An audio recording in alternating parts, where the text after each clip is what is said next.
Hello and welcome to Barb Talks. Today we're harvesting the Aronia berries so we can turn them into juice. Grab my trusty clippers and I clip them off by the bunches. Now I am specifically wearing clothes that I don't mind if they get stained because Aronia berries end up staining. They're a dye plant. So if you don't want your clothes dyed, don't wear dyeable clothes. I leave the greens on, of course, but I'm just cutting off the groups of berries. And I'm leaving any berries that are still on the purple order that haven't gotten completely black. There's a few in this bunch that are still purple, so I'm going to leave that bunch there. Another reason why I like pruning while I go is because this is our back walkway. And especially my husband keeps getting whacked in the face with some arm of this bush when he comes to put the kitchen scraps into the compost. And I'm just putting them into a bucket that I have here. We brought the berries inside, the Aronia berries, and I filled up this little tub with water. And I added white vinegar to the water so that it would clear out the dust and the dirt and any bugs that might be in there crawl to the surface. And then I scooped over some of those, washed over into this one, and just put the clear water in there. So I'm rinsing these in the clear water. I usually do a double rinse of these. And after the berries are rinsed, this is that machine I was telling you about that came from my mother-in-law. Tekla, I think is the name of it. And it's one of those old-fashioned, I wouldn't say juicers, but you make applesauce, apple juice, grape juice, wine.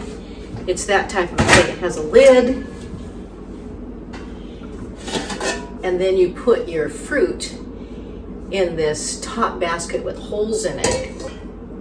You put water in this bottom basket all the way to the top of that rim. And then you put this on, and what happens is you put it on the stove, the water boils, it boils the juice out of the fruit, the juice falls through those holes down into the bottom container, and then the juice comes out through this hose. There's actually a little clip. Put this little clip right here so that the juice stays in there until you're ready to pour it out. And then you have some nice, delicious juice.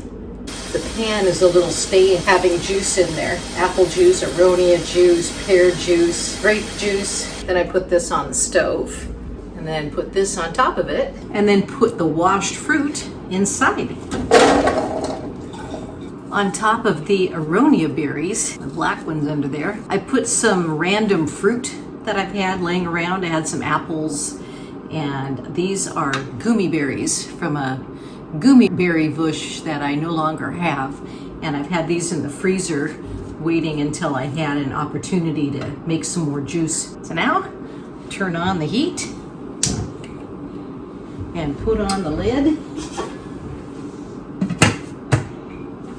And we let this cook for about 1.5 hours so that all the juice has a chance to come out.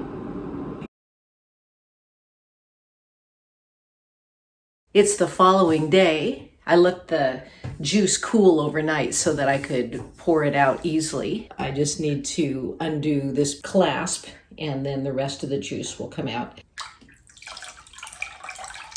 Then I'm going to tip this so that even more comes out.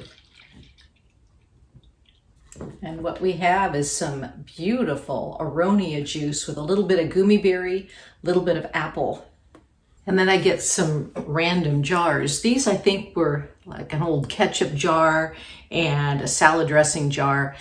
And really, they work really well if you just recycle them, wash them out, do your best to take off the labels, and then just relabel them. So I very carefully pour this out. I also I have the jars for fresh in the refrigerator, and this tastes really good mixed with sparkling water.